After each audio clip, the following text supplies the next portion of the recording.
धन्यवाद व्यक्त करते। आपल्याला हा झालेला कार्यक्रम पुन्हा पाहता यावा, पुन्हा बघता यावा म्हणून ओम साई क्रिएशन हा एक यूट्यूब चॅनल आहे, त्या चॅनलवरती जावा, त्या आमच्या चॅनलला सबस्क्राईब करा। त्या चॅनलवरती हा झालेला कार्यक्रमही तुम्हाला परत पाहायला मिळणार आहे। आपल्या आसपासचे जेवढे काही कीर्तनकार असतील सगळा काही कार्यक्रम तुम्हाला या ओम साई क्रिएशन वरती पाहायला मिळणार आहे। त्या चॅनलला सबस्क्राईब करा। त्या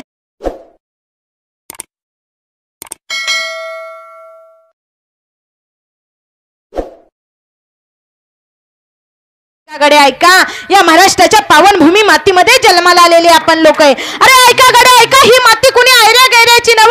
अरे या मातीमध्ये कसं जगावं, कसं राहावं आणि कुणासाठी मरावं, कुणासाठी जगावं हे माझ्या धर्मवीर संभाजी राजाकडून शिकावं। ऐका गडे ऐका, माझ्या धर्मवीर संभाजी राजांनी बलिदान दिलं, कशासाठी दिलं? अरे कधी एकेकाळी माझ्या सर्जा संभाजीला पकडलं आणि पकडल्यानंतर दरबारामध्ये उभा केलं, दोन्ही हात शिला टांगले, सांगितलं अरे या या या संभाजीचा हालहाल करा, त्याची नजर बाजूला काढा, त्याच्या नजरामध्ये सळई घाला, त्याचे हात तोडा, त्याचे पाय तोडा, त्याची जीभ कधी कुणासमोर शांत बसत नाही, त्याचं मस्तक कधी कुणासमोर झुकत नाही। त्या संभाजीला सांगितलं होतं ऐक ऐक संभाजी ऐक, तू असशील मराठ्याचा पण एकदा फक्त आमचा धर्माचा स्वीकार कर, आमचा धर्म कबूल आहे म्हण। पण ऐका गडे ऐका, माझा राजा होता राजा, तो राजा कधी कुणा पुढे झुकला नाही, कुणा पुढे वाकला नाही। तो राजा म्हणाला वर ताट मानेनं मान केली, म्हटलं ऐका ऐका गड्यांनो ऐका, असू द्या तुम्ही कितीही मोठा शत्रू, मोडील पण वाकणार नाही, ही मर्द मराठ्यांची जात आहे।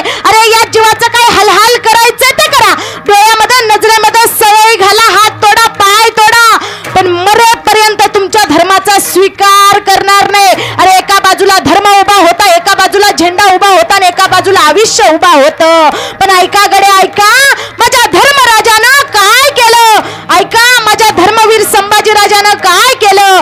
आपल्या आयुष्यावरती माती टाकली आणि या धर्माचा स्वीकार केला। त्या धर्मवीर संभाजी महाराजांच्या मातीमध्ये जन्माला आलेले आपण लोक आहे। आणि बघा आज या ठिकाणी हेमंत सदाशिव क्षीरसागर या दादांच्या तृतीय पुण्यस्मरणाच्या निमित्तानं आपण तुम्ही आम्ही सगळेजण जमलेलो आहे।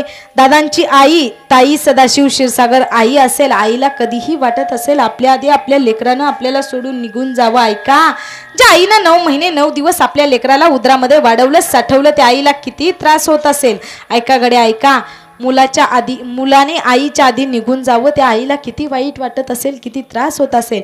जीवनामध्ये आई निघून गेली ना, आईच्या जीवनामधून मुलगा निघून गेला ना, त्या आईच्या जीवनाला अर्थ राहत नाही। पण ऐका, मुलगा निघून गेला असेल तरी आईनं जास्त दुःख वाटून घ्यायचं नाही, कारण पांडुरंगानं त्यांना जीवनाचा जेवढा जगण्याचा काळ दिला होता ना तेवढा जगूनच ते निघून गेलेत।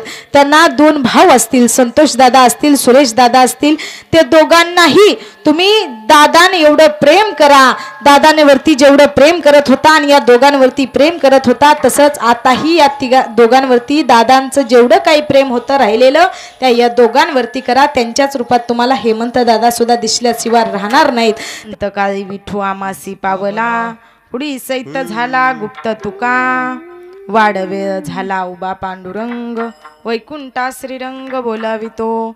सभा सकळ साधू संतांची, महामुनी वक्ती यांची, पंडित पाटगज्ञानी यांची, या सकळा ते विनवनी करा विठ्ठल स्मरण, मस्तक हे पायावरी या वारकरी संतांच्या, पंढरीच्या देवराया दंडवत तुझे पाया, महायोग पीठे तटे भीमरत्यं वरं पुंडलिकाय दाते मुनींद्रं समागत्य तिष्ठं तमानंद कंदं परब्रह्मलिंगं भजे पांडुरंगा करो प्रथम नमन, पांडुरंगा करो प्रथम नमन,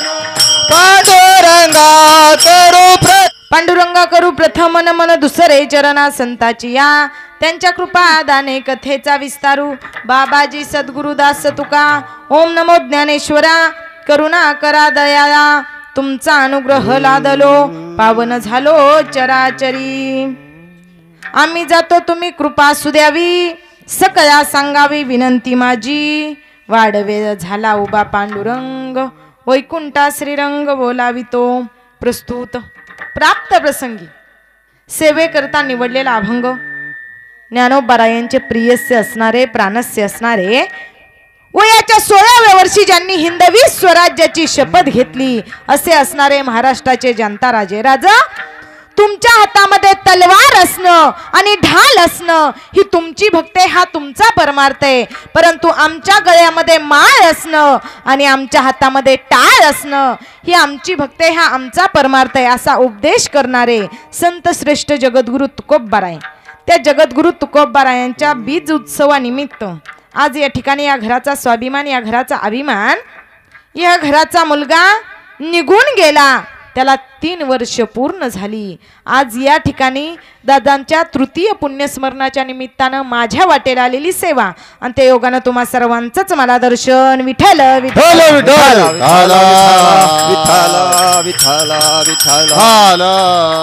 बघा, आज या घरातून एक व्यक्ती निघून गेला, त्याला 3 वर्ष पूर्ण झाली. हेमंत दादा सदाशिव क्षीरसागर दादांना आपल्यातून जाऊन 3 वर्ष पूर्ण झाली. आज त्या दादांच्या 3ऱ्या पुण्यस्मरणाच्या निमित्तानं या ठिकाणी माझ्या वाटेला आलेली सेवा. जन्माला आलेल्या प्रत्येक व्यक्तीला जावं लागतं, प्रत्येकाला मरावं लागतं. कारण बघा, जन्मदेवानं आपल्याला फुकट दिलंय, तसं जाणं सुद्धा फुकट आहे. जन्म जया मृत्यू तया, सगळ्यांना जावं लागणार आहे गड्या. हा देह देवानी दिला, कशा करता दिला?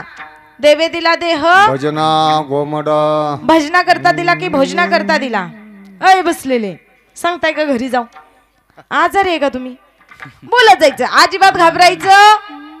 तुम्ही मला बोलायचं आणि मी तुमच्याबरोबर बोलायचं, असंच कीर्तन करायचं. मी तुम्हाला काय सुद्धा बोलणार नाही, मी तुम्हाला काय सुद्धा बोलणार. अय माता मौल्या, आजारी आहे का तुम्ही? घाबरले का तुम्ही? बोलत जावा, मी तुम्हाला काय सुद्धा बोलणार म्हणजे बोलायचंच नाही बाबा. मी तुम्हाला वाईट काय सुद्धा बोलणार नाही, आणि बोलले तर तुम्ही मला धरून काय सोडणार म्हणजे काहीच बोलायचं नाही. तुम्ही आधीच सगळं सांगून टाकलं. बोलो ऐसे बोले, बोलो ऐसे बोले, हाँ बोलो ऐसे बोले, हाँ बोलो ऐसे बोलो. ज्याने अजिबात काय चांगलं करणार नाही, आपण काही चांगलं करणार नाही हे आपल्यालाच माहित आहे. मग अजिबात चिंता करायची नाही, अजिबात काळजी करायची नाही. अभंग 4 चरणाचा आहे, ज्यांना जगद्गुरु अशी पदवी ते तुकोबराय. कोण तुकोबराय? बघा, कुणाला म्हणावं संत, कुणाला म्हणावं जगद्गुरु. आपण नको त्याला संत म्हणतो, पण संत कुणाला म्हणावं ऐका. ज्या संतांनी आपल्याला ग्रंथ सांगितले त्यांना संत म्हणावं ऐका. ग्रंथ कळाल्याशिवाय संत कळणार नाहीत आणि संत कळाल्याशिवाय भगवंत कळणार नाही. मग हे सगळं कळण्यासाठी अगोदर आपल्याला संत कळाले पाहिजेत. अरे आज ज्या जगद्गुरु तुकोबराय यांना सुद्धा त्या जगाच्या बापांनी न्यायला यावं आणि त्या जगाच्या बापासोबत माझ्या जगद्गुरु तुकोबरायांनी वैकुंठाला जावं. जगद्गुरु तुकोबराय सारख्या साधूला, जगद्गुरु तुकोबराय सारख्या महात्म्याला विचारलं, महाराज आपण कुठून आलात आणि आपल्याला कुठं जायचंय? तर जगद्गुरु तुकोबराय काय म्हणतात? आम्ही वैकुंठ वास, आम्ही वैकुंठ वासे, आलो याची कारणात, आलो या तुकोबरायांचा अधिकार होता. असे असणारे संत श्रेष्ठ जगद्गुरु तुकोबराय. ते तुकोबराय म्हणतात, बाबा जन्माला आलेल्या प्रत्येक व्यक्तीला जावं लागतं, प्रत्येकाला मरावं लागतं. आपल्या निसर्गाचा, आपल्या संस्कृतीचा एक नियम आहे गड्या. जो जन्माला आला त्याला जावं लागतं, त्याला मरावं लागतं. गरीबाला सुद्धा मरावं लागतं. आवाज असा क्लिअर येऊ द्या, स्पष्ट येऊ द्या असा आवाज. विको कमी करा आणि मोकळा आवाज थोडासा. विठ्ठल विठ्ठल विठ्ठल विठ्ठल विठ्ठल विठ्ठल विठ्ठल. त्या जगद्गुरु तुकोबरायांचा अधिकार एवढा मोठा, अधिकार एवढा मोठा की त्या यमराजाने नाव जरी घेतलं तरी जगद्गुरु तुकोबरायांचा तो यमराज सुद्धा थरथर कापत होता. हा जगद्गुरु तुकोबरायांचा अधिकार होता. तर तुकोबराय म्हणतात, बाबा जन्माला आलेल्या प्रत्येक व्यक्तीला जावं लागतं, प्रत्येकाला मरावं लागतं. कारण आपल्याला काळ काय करतो? काळ जिवंत सोडत नाही. काळ कधी कुणावरती बेईमानी करत नाही. काळ कधी कुणावरती अन्याय करत नाही, असा तो काळ आहे. पण त्या काळावरती सुद्धा जगद्गुरु तुकोबरायांची सत्ता आहे, जगद्गुरु तुकोबरायांचा अधिकार आहे. असे असणारे जगद्गुरु तुकोबराय म्हणतात, बाबा इथं आलेल्या प्रत्येक व्यक्तीला जावं लागतं, प्रत्येकाला मरावं लागतं, गरीबाला सुद्धा मरावं लागतं, श्रीमंताला सुद्धा मरावं लागतं, चांगल्याला सुद्धा मरावं लागतं, वाईटाला सुद्धा मरावं लागतं, भिकाऱ्याला सुद्धा मरावं लागतं, अधिकाऱ्याला सुद्धा मरावं लागतं, माळकऱ्याला सुद्धा मरावं लागतं, आणि एकादशीला खाणाऱ्याला सुद्धा तुकोबाराय म्हणतात की बाबा जन्माला आलेल्या प्रत्येक व्यक्तीला जावं लागतं, प्रत्येकाला मरावं लागतं. आपल्या काळाचा, आपल्या निसर्गाचा, आपल्या संस्कृतीचा नेम आहे.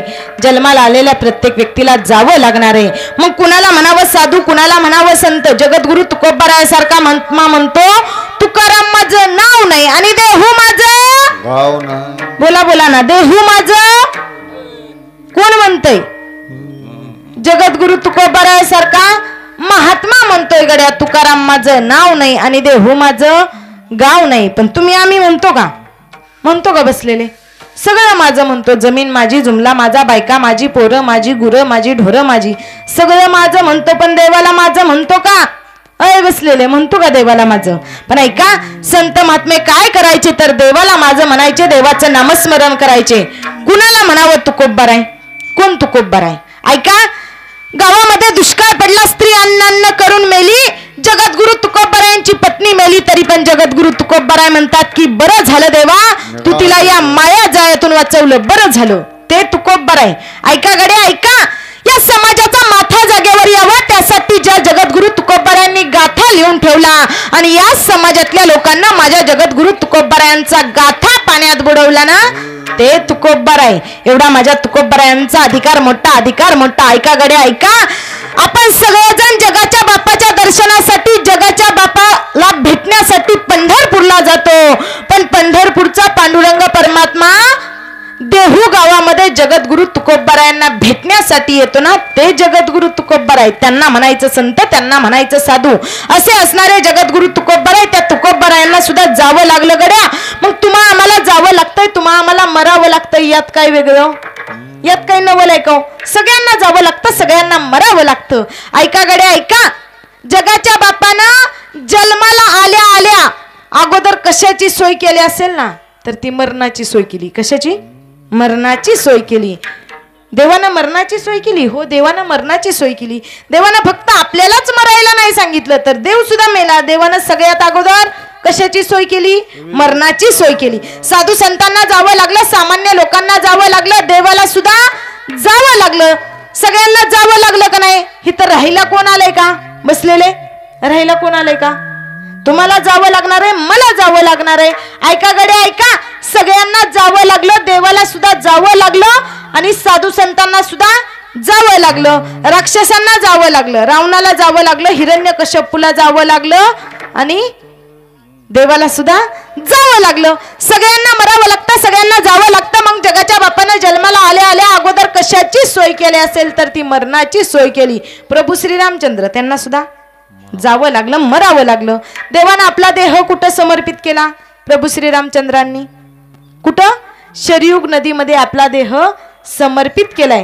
राम नामाची ताकद किती मोठी आहे बघा. ज्याच्या जीवनामध्ये आराम पाहिजे ना, त्यानं राम नाम घेतलं पाहिजे. इतकी ताकद माझ्या प्रभू श्रीरामचंद्रांच्या नामामध्ये. असे असणारे प्रभू श्रीरामचंद्र, जगाचा मालक, विश्वाचा बाप, त्या प्रभू श्रीरामचंद्रांना सुद्धा जावं लागलं गड्या. एवढंच काय, श्रीकृष्ण भगवान परमात्मा त्यांना सुद्धा जावं लागलं. देव जन्माला आल्या आल्या देवाचं शरीर कसं होतं? श्रीकृष्ण भगवान परमात्म्याचं आपल्यासारख्या सामान्य लोकांसारखं शरीर नव्हतं. काय होतं? शरीर सामान्य लोकांसारखं नव्हतं. म्हणून जन्माला आल्या आल्या श्रीकृष्ण भगवान परमात्म्याने काय केलं तर आपला पायाचा अंगठा असतो तो यमुनेच्या डोहामध्ये बुडवला, नदीमध्ये बुडवला आणि तो अंगठा आपल्या सामान्य लोकांसारखा करून घेतला. ऐका गडे ऐका, श्रीकृष्ण भगवान परमात्म्याच्या अंगठ्याला बाण लागला आणि त्यांनी आपला प्राण सोडला. आता तुम्ही कुणीतरी बोलावं, कुणीतरी सांगावं अशी माझी इच्छा आहे गड्या. अंगठ्याला बाण लागून कधी माणूस मरतो का? अय बसलेले, अंगठ्याला बाण लागून इथं पाय तुटला तरी माणूस मरत नाही आणि अंगठ्याला बाण लागून कुठं मरत असतो? मरतो का? अरे तो जगाचा बाप आहे गड्या. त्याच्या मनात आलं ना तो काही करू शकतो. त्याच्या मनात आलं किती दिवस आरतीताईंना कीर्तन करायला लावायचं, कुठं कुठं मग कुणाला करायला लावायचं? हे ज्याच्या हातात आहे ना त्या श्रीकृष्ण आले देवाजीच्या मनात ते कोणाचे चाले ना, ते कोणाचे चाले ना, ते कोणाचे चाले ना. आले देवाजीच्या मना तेथे कोणाचे चाले ना, तेथे कोणाचे चाले ना, तेथे कोणाचे चाले ना.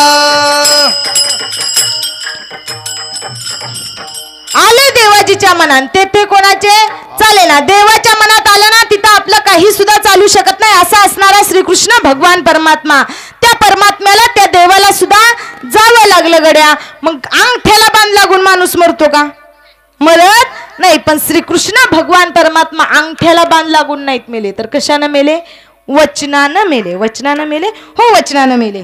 प्रभू श्रीरामचंद्रांच्या अवतारामध्ये सुग्रीव आणि वाली दोघ जण भाऊभाऊ होते आणि दोघांचं असं भांडण लागलं आणि भांडण लागल्यानंतर प्रभू श्रीरामचंद्रांनी पाहिलं. प्रभू श्रीरामचंद्रांनी विचार केला, एकाला तारायचं आणि एकाला मारायचं.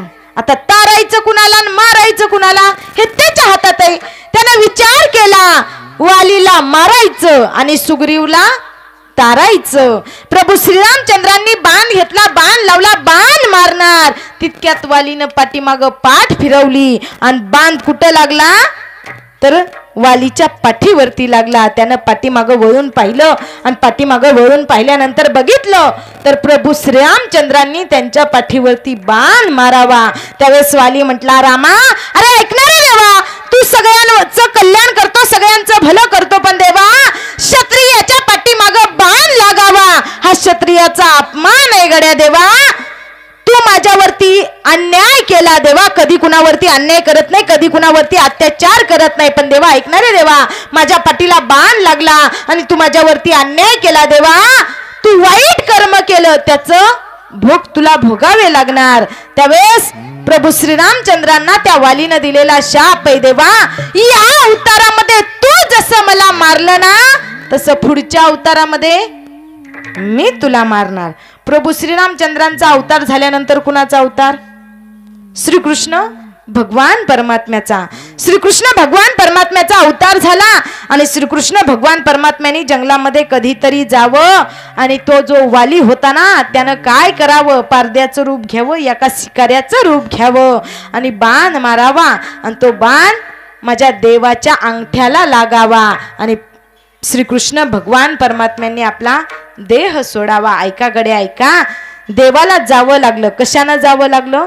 कर्मानं जावं लागलं, वचनानं जावं लागलं. तसं आपल्या सगळ्यांना जावं लागणार आहे, मरावं लागणार आहे. अरे माझे जगद्गुरु तुकोबाराय म्हणतात, बाबा जन्माला आलेल्या प्रत्येक व्यक्तीला जावं लागणार आहे, प्रत्येकाला मरावं लागणार आहे. पण जन्माला आल्यानंतर माणसानं एवढं चांगलं कर्म करावं, एवढं चांगलं कार्य करावं की आपण गेल्यानंतर आपली कीर्ती उत्तम उरली पाहिजे. असं जीवन माणसाला कीर्ती मागे उत्तमाची उरे कीर्ती मागे, उत्तमाचे ओरे कीर्ती मागे, उत्तमाचे ओरे कीर्ती मागे. मरण्याची दरे उत्तमाचे उरे कीर्ती मागे, उत्तमाची उरे कीर्ती मागे. कामले कामरण्याचे करे उत्तमाचे ओरे कीर्ती मागे, उत्तमाचे ओरे कीर्ती मागे. तुका म्हणे का मरण्याची सरे उत्तमची उरे कीर्ती मागे. माणसाची कीर्ती उत्तम उरली पाहिजे, असं जीवन माणसाला जगता आलं पाहिजे. म्हणून बघा माणसानं चांगलं जगावं, चांगलं राहावं, चांगलं बोलावं, चांगलं खावं, चांगलं वागावं, कारण हा देह पुन्हा मिळत नाही. जगद्गुरु तुकोबारायांनी सुद्धा विचार केला की देवानं आपल्याला हा देह दिलाय, त्याच्या करता दिलाय, त्याचं नामस्मरण केलं पाहिजे, त्याची भक्ती केली पाहिजे. ऐका गड्या ऐका, घरामध्ये किती पैसा याला जास्त महत्व नाही. बघा घरामध्ये किती पैसा याला जास्त महत्व नाही. बसलेले पैसा माणसाला सुख देतो का दुःख देतो? बोलत जावा. पैसा सुख देतो का दुःख देतो? बोला माता माऊल्या. पैसा सुख देतो का दुःख देतो? दुःख देतो ना. मी तुमचीच मुलगी, तुमचीच नात, तुमचीच लेक आहे का नाही? आहे का नाही? होय तरी म्हणा, नाही तर नाही तरी म्हणा. म्हणजे मला पुढचं बोलाय बरं. आहे का नाही? आहे का नाही? मग चला, पैसा माणसाला दुःख देतो ना. सगळ्यांनी आपापली पाकिट माझ्याजवळ आणून द्या. अय दादा, आणा आणा, देचाल का हो तुम्ही? पैसा माणसाला दुःख देतो, पण जीवन जगण्यासाठी सगळ्यात महत्वाचा काय लागतो? पैसा लागतो. पण ऐका गडे ऐका, घरामध्ये किती पैसा आहे याला जास्त महत्व नाही, तर घरामधले किती लोक समाधानी आहेत याला जास्त महत्व आहे. ऐका, सुख समाधान पाहिजे असेल तर माणसानं काय करावं? आयुष्यामध्ये माणसाला सुख पाहिजे असेल तर काय करायचं? स्वतःच्या दुःखाचा आणि दुसऱ्याच्या सुखाचा विचार करणं सोडून द्यायचं. माणसाचं आयुष्य सुखी झाल्याशिवाय राहणार नाही. म्हणून माणसानं सुखी राहायचं, समाधानी राहायचं, आनंदी राहायचं. काय हो लोकांचा विचार करायचं? लोक कधी चांगलं म्हणतात का? बसलेले म्हणतात का चांगलं? लोक नावच ठेवतात. अरे माझ्या जगद्गुरु तुकोबरायासारख्या महात्म्याला, जगद्गुरु तुकोबरायासारख्या साधूला या समाजातल्या लोकांना एवढा त्रास द्यावा, एवढा छळ करावा? ऐका, माझ्या जगद्गुरु तुकोबरायांचा अधिकार एवढा मोठा, अधिकार एवढा मोठा. अरे माझ्या जगद्गुरु तुकोबरायांनी या समाजाचा माथा जागेवर यावा त्यासाठी गाथा लिहिला. पण या वाईट प्रवृत्तीच्या लोकांना माझ्या जगद्गुरु तुकोबरायांचा गाथा पाण्यात बुडवला. त्या इंद्रायणीमध्ये गाथा बुडवल्यानंतर माझ्या जगद्गुरु तुकोबरायांनी अन्न ग्रहण करायचं बंद केलं. माझ्या जगद्गुरु तुकोबरायांनी पाणी प्यायचं बंद केलं. आणि त्या जगाच्या बापाला म्हणावं, देवा ऐकणारे देवा, तुझी इच्छा असेल पांडुरंगा मी लिहू नये, तुझं गुणगान गाऊ नये, तर देवा नाही, मी माझ्या हाताने तुझं वर्णन करणार, तुझे अभंग लिहिणार. पण ऐकणारे देवा, मी मनामध्ये तुझं नामस्मरण करणार, तुझी भक्ती करणार. त्या जगद्गुरु तुकोबरायांनी देवाला म्हणावं. पण ऐका, जगद्गुरु तुकोबरायांना असं म्हटल्यानंतर देवाला जगद्गुरु तुकोबरायांची काळजी वाटावी.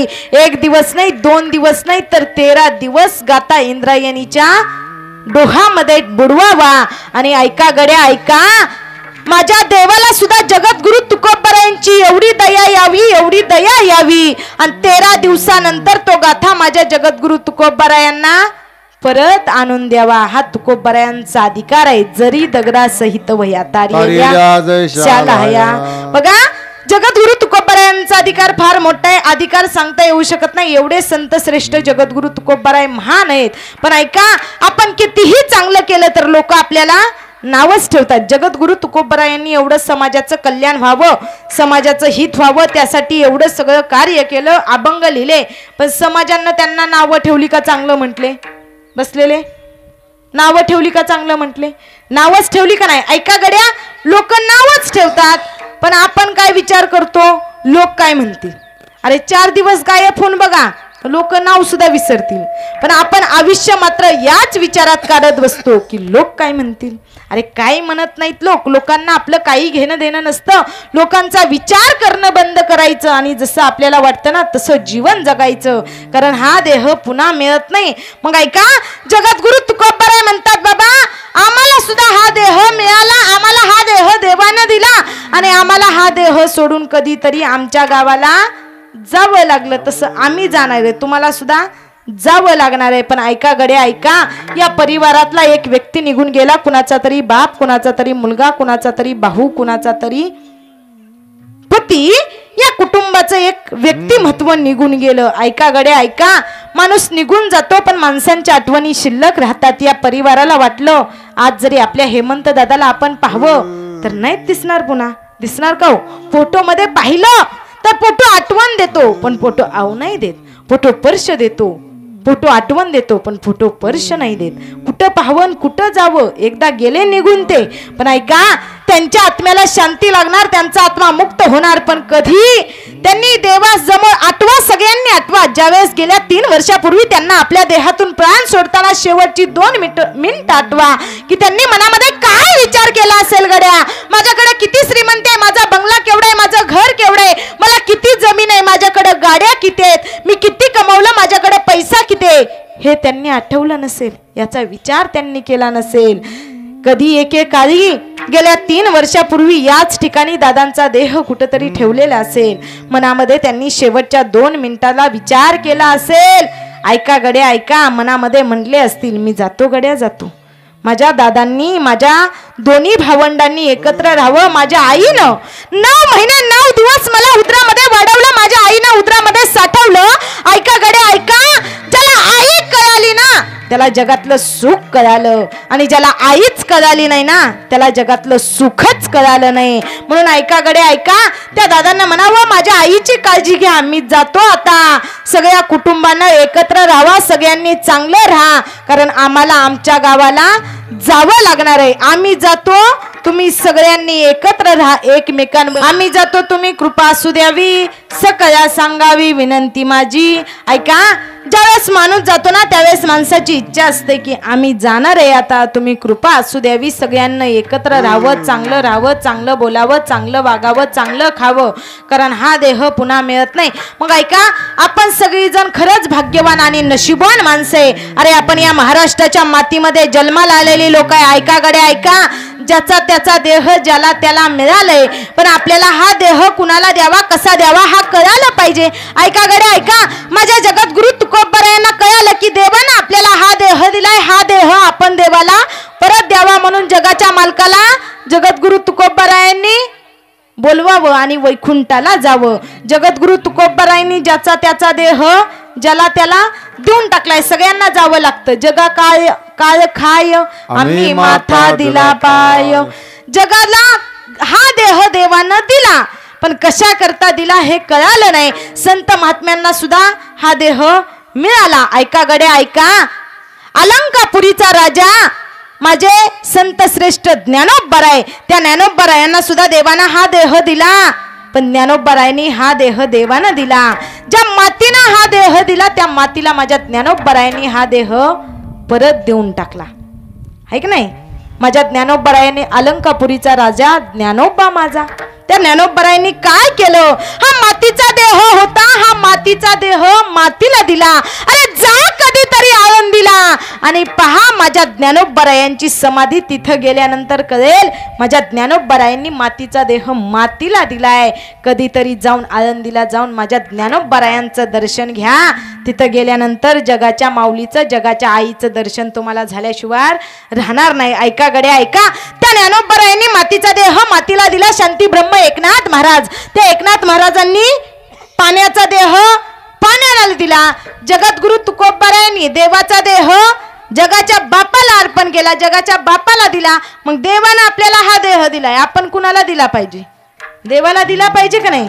आपण म्हणतो का नाही सगळं माझं म्हणतो, पण देवाला माझं म्हणतो का?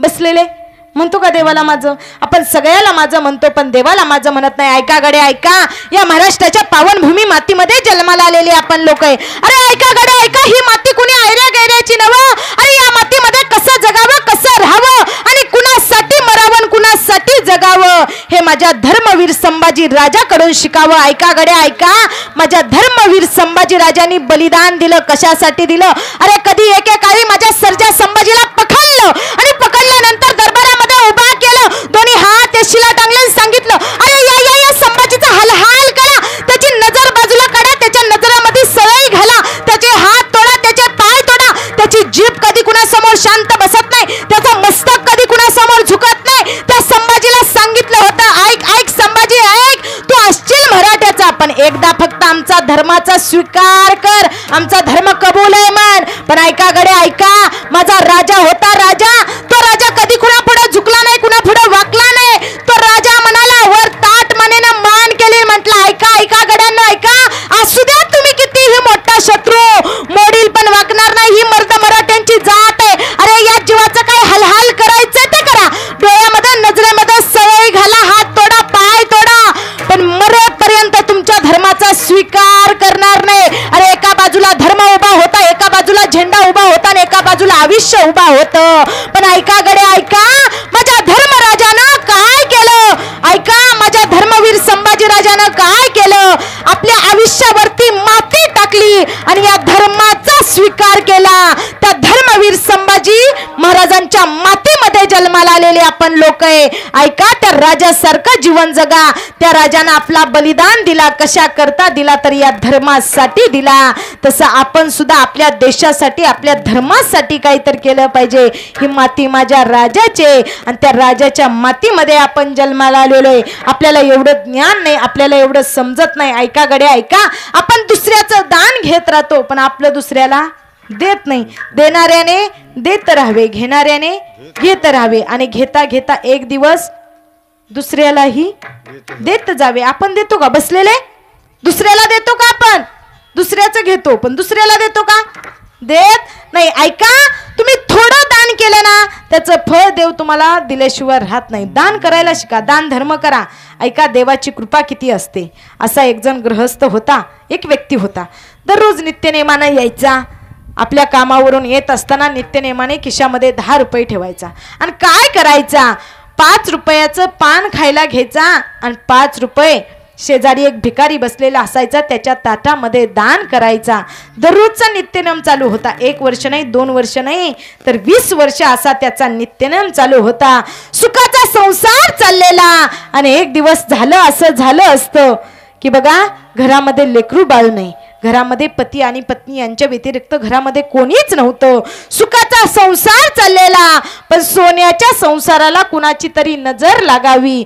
पत्नी प्रचंड आजारी पडावी आणि आजारी पडल्यानंतर हॉस्पिटलमध्ये न्यावं, तिला दवाखान्यात नेल्यानंतर ऍडमिट करावं आणि डॉक्टरांनी सांगावं की तुमच्या पत्नीला कॅन्सर झालाय, तिचं ऑपरेशन करावं लागेल.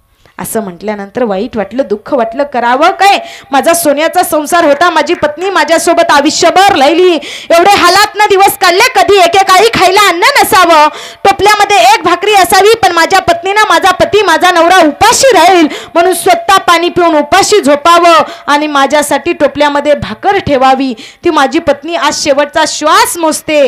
तिचा गळा असतो पण गळ्यामधलं मंगलसूत्र माझ्या नावाचं घालत होते, कपाळ तिचं होतं पण कपाळाचं कुंकू माझ्या नावाचं लावत होते, पाय तिचं होते पण पायातलं पंजन तिनं माझ्या नावाचं घातलं होतं, पायाची बोटं तिची होती पण जोडवं मात्र माझ्या नावाचं घालत होती. आणि ऐका गडे ऐका, असा विचार मनामध्ये करत होता आणि मनामध्ये म्हटला की माझ्या पत्नीनं माझ्यासाठी एवढं केलं, एवढे हालातून दिवस काढले, आज माझी पत्नी शेवटचा श्वास मोजते. त्यावेळेस डॉक्टरांनी सांगितलं तुमच्या पत्नीला कॅन्सर झालाय, ऑपरेशन करावं लागेल, ऑपरेशनसाठी 20 लाख रुपये खर्च येईल.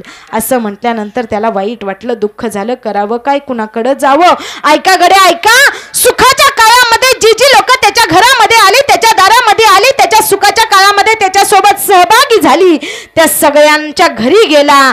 पण ऐका, ज्यावेळेस आपल्यावरती वाईट काळ येते ना त्यावेळेस आपल्यासोबत कोणीच येत नाही. ऐका, वाईट काळ येणं माणसाच्या जीवनामध्ये खूप गरजेचं आहे. वाईट वेळ यावी माणसाच्या जीवनामध्ये. वाईट वेळ निघून जाताना चांगल्या चांगल्यांची साथ आपल्याला कशी घ्यावी कशी द्यावी ही वाईट वेळ आपल्याला शिकवून जाते. म्हणून वाईट वेळ माणसाच्या जीवनामध्ये निश्चित यावी, वाईट काळ यावा. आणि वाईट वेळ आली त्यानं विचार केला, ज्या मित्रांनी आपल्यासोबत आनंदात राहावं, आनंदामध्ये सहभागी व्हावं, त्या मित्रांच्या घरी गेलं तर त्या मित्रांनी दरवाजे बंद केले. सुखाच्या वेळी सगळे परत येतात पण दुःखाच्या वेळी एकही तुमच्या सोबत येत नाही.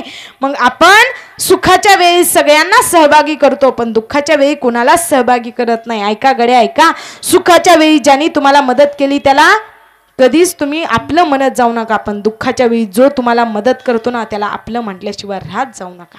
मग दुःखाच्या वेळी माणसानं मदत करावी. विचार करत निघाला, रस्त्यानं चालत चालत निघाला. कुणाला म्हणावं, कुणाला मदत करा म्हणावी, रस्त्यानं चालत चालत निघाला. त्या पानवाल्या दुकानदारानं पाहिलं साहेब समोरून चालत चाललेत. त्यानं पाठीमागून हाक मारली, साहेब. एकदा हाक मारली, नाही पाठीमागं वळून पाहिलं. परत दुसऱ्यांदा हाक मारली, साहेब. दुसऱ्यांदा हाक मारल्यानंतर त्यानं पाठीमागं वळून पाहिलं तर तो पानवाला दुकानदार होता. हाक मारत होता, काय म्हणत होता, साहेब दररोज पान खायला यायचा, नित्यनेम गेले 20 वर्ष झालं तुम्ही इथं यायचा, पान खायचा, निघून जायचा. आज 2 दिवस झालं तुम्ही पान खाण्यासाठी आला नाही, काय झालं? त्यावेळेस त्यानं सांगितलं, माझी पत्नी प्रचंड आजारी पडले, तिला दवाखान्यामध्ये ॲडमिट केलंय, तिचं ऑपरेशन करायचंय, त्याच्यासाठी 20 लाख रुपये खर्च आहे.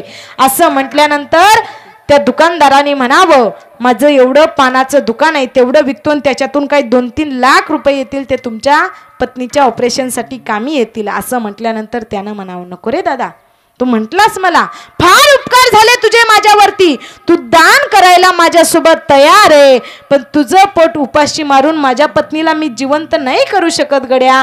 नको तुझं दुकान विकू, तुझं दुकान विकल्यानंतर 2-3 लाख रुपये येतील आणि त्यानं माझ्या पत्नीचं काय होणार आहे, ऑपरेशनला 20 लाख रुपये पाहिजेत. असं म्हटल्यानंतर तो समोर भिकारी बसलेला होता, त्यानं कानानं ऐकलं, तिथून उठला, अंगावरती घोंगडं घेतलं, गेला आणि दवाखान्यामध्ये जाऊन त्याच्या पत्नीच्या ऑपरेशनचे पैसे भरले. तो मनामध्ये विचार करत होता, नाही माझ्या पत्नीला, नाही माझ्या बायकोला मी वाचवू शकलो, कधी एकेकाळी तिने माझ्यासाठी एवढं जीवन जगावं, माझा विचार करावा, तिची सगळी नाती सोडून माझ्यासाठी तिने इथं यावं, एवढं हालात ना दिवस काढावे, कधी खायला अन्न नसलं तर माझ्याकडे कधीच तिनं काही गोष्ट मागितली नाही, कधी फाटलेली साडी असली तर कधी मला नवीन आणा म्हटली नाही, एवढ्या हालातनं दिवस काढले, माझ्यासोबत सुखाचा सोन्याचा संसार केला, पण आमच्या सोन्याच्या संसाराला नजर लागली. देवा ऐकलं होतं रे देवा, कधी एकेकाळी तू कुणावरती संकट आल्यानंतर धावून येतो, पण देवा ऐकणारे देवा, कधीतरी कुठेतरी वाचलं होतं की संकटामध्ये देव मदत केल्याशिवाय राहत नाही, कधीतरी कुठल्या तरी गोष्टीमध्ये वाचलं होतं की दगडाखाली पैसे सापडतात, पळत पळत रस्त्याने जायचं, दगड बाजूला सारायचा आणि दगडाच्या खाली बघायचा तर नुसती माती हाताला लागायची. पळत पळत गेला, हॉस्पिटलमध्ये गेला, दवाखान्यात गेल्यानंतर पाहिलं पत्नी शेवटचा श्वास मोजत होती आणि तिच्या चेहऱ्याकडे पाहिलं आणि म्हटला, नाही ग नाही, मी तुझा शेवटचा प्राण वाचवू शकत, मी नाही तुझ्यासाठी काही करू शकत. तेवढ्यातून नर्स समोर आली, ती काय म्हटली, तुमच्या पत्नीचं ऑपरेशन करायचंय, सही पाहिजे तुमची. असं म्हटल्यानंतर त्यानं मनामध्ये विचार केला, गड्या माझ्या पत्नीचं ऑपरेशन करायचं, त्याच्यासाठी 20 लाख रुपये खर्च येतोय आणि ते 20 लाख रुपये नेमके भरले कोणी. म्हणून त्या नर्सला विचारलं तर तिनं सांगितलं, समोरून जो कांबरून घेऊन घोंगडी घेऊन चाललेला जो भिकारी आहे ना, जो माणूस आहे ना, त्यानं तुमच्या पत्नीच्या ऑपरेशनचे पैसे भरले. असं म्हटल्यानंतर सही केली, पळत पळत गेला, पाठीमागून कडकडून मिठी मारली आणि म्हणावं, अरे कोण आहेस तू, कोण आहेस, अरे जिथं सगळे दरवाजे बंद होतात ना तिथं जगाच्या बापाचा दरवाजा उघडा असतो, देवा तू माझ्या मदतीला धावून आला, कोण आहेस, कुठे आहेस, का केलं आणि कशासाठी केलं, अरे माझ्या पत्नीचा जीव तू वाचवला, कशा करता एवढं सगळं केलं.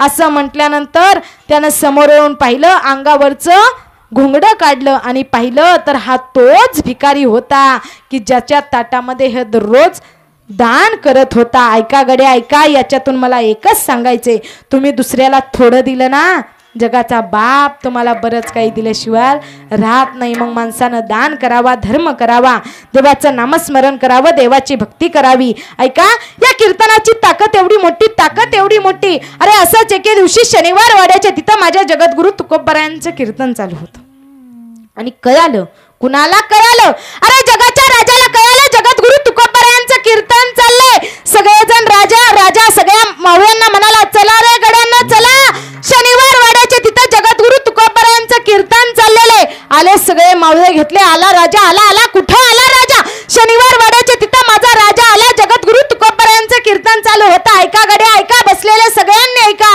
आज जसं इथं कीर्तन चाललंय ना, तसं त्या काळी माझ्या जगद्गुरु तुकोबरायांचं शनिवार वाड्याच्या तिथं कीर्तन चालू होतं आणि राजा कीर्तनामध्ये आज जसं तुम्ही येऊन बसलाय तसा माझा राजा कीर्तनामध्ये येऊन बसत होता. 1 नाही 2 नाही 3 नाही 21 दिवस माझा राजा असाच कीर्तनामध्ये येऊन बसत होता.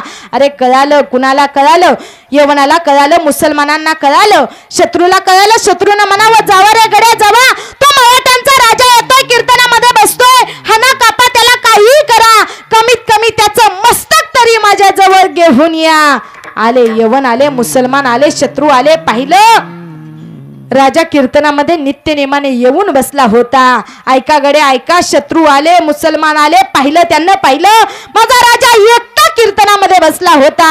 आजूबाजूला बरेच मावळे बसले होते, पण माझ्या जगद्गुरु तुकोबरायांच्या कीर्तनाची ताकद एवढी मोठी, ताकद एवढी मोठी, कीर्तनामध्ये राजा एकटा बसला होता, आजूबाजूला बरेच मावळे बसले होते, पण त्या शत्रूला एकटा राजा नाही दिसला. ऐका गडे ऐका, जेवढे काही मावळे बसले होते तेवढे सगळे मावळे राजे दिसू लागले. ऐका ऐका, अरे कीर्तनामध्ये बसल्यानंतर माझ्या राजाचं मरण वाचत असेल तर तुम्ही आम्ही कीर्तन श्रवण केल्यानंतर आपल्याला का मुक्ती मोक्ष मिळणार नाही. विठ्ठल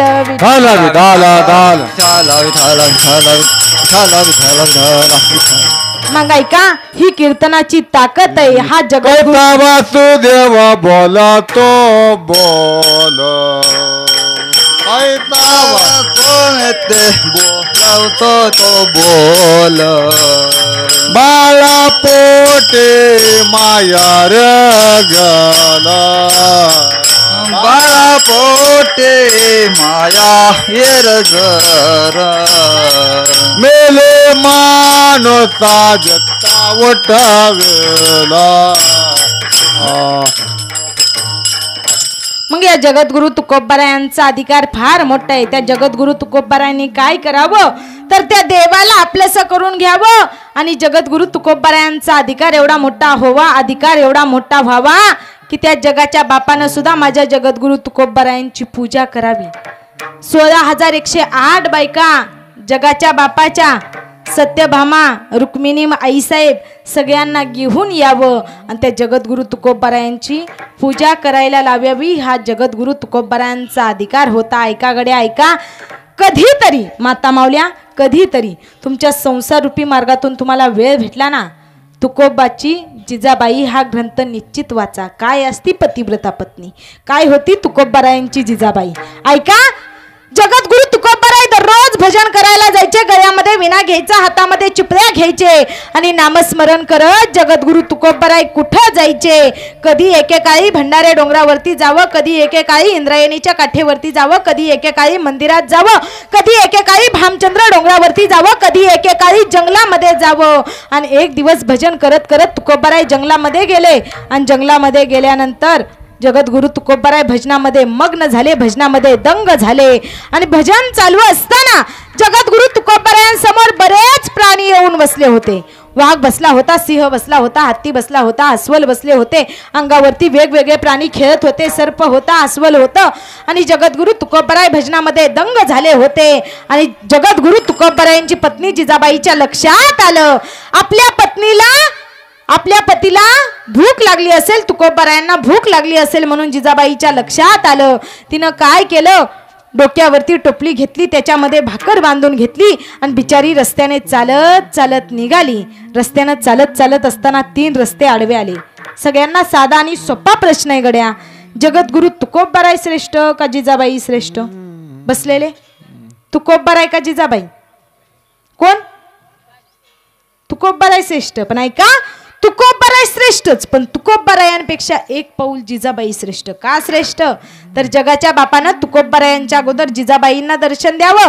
जिजाबाई रस्त्यानं चालत चालत निघाली, 3 रस्ते आडवे आले. विचार केला, माझ्या तुकोबराय माझे मालक कोणत्या रस्त्याने गेले असतील. प्रत्येक रस्त्याची माती कानाला लावली आणि ज्या रस्त्याच्या मातीचा विठ्ठल विठ्ठल असा जयघोष आला, त्या रस्त्याच्या दिशेनं चालत चालत निघाली. आणि रस्त्याच्या दिशेनं चालत चालत असताना रस्त्यावरती काटे टाकलेले होते. काटे कुणी टाकलेले काटे? अरे तो जगाचा मालक आहे गड्या. जगाच्या मालकाला वाटलं जगद्गुरु तुकोबरायांच्या अगोदर आपण जिजाबाईचं दर्शन घ्यावं म्हणून त्यांनी रस्त्याला काटे टाकले.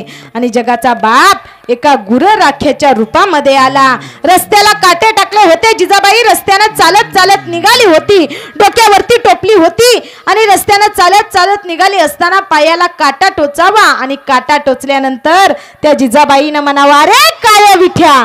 ऐका, काय अधिकार जिजाबाईंचा. जगाच्या बापाला काय म्हणावं, अरे काळ्या विठ्या, माझ्या संसाराची राख रांगोळी झाली, माझा पती तुझ्या नावानं वेडा झालाय देवा. मी त्या पतीला माझ्या भूक लागली असेल म्हणून अन्न घेऊन चालले, तू माझ्या पायात काटा मोडला, काय करू. त्यावेळेस जगाच्या बापानं एका गुरराख्याच्या रूपामध्ये यावं आणि तिला म्हणावं, आईसाहेब पायामध्ये काटा मोडलाय, काढू मी काटा. त्यावेळेस जिजाबाईनं म्हणावं, तुला काटा काढता येतो का? जगाच्या बापानं म्हणावं, मी चांगल्या चांगल्यांचा काटा काढलाय.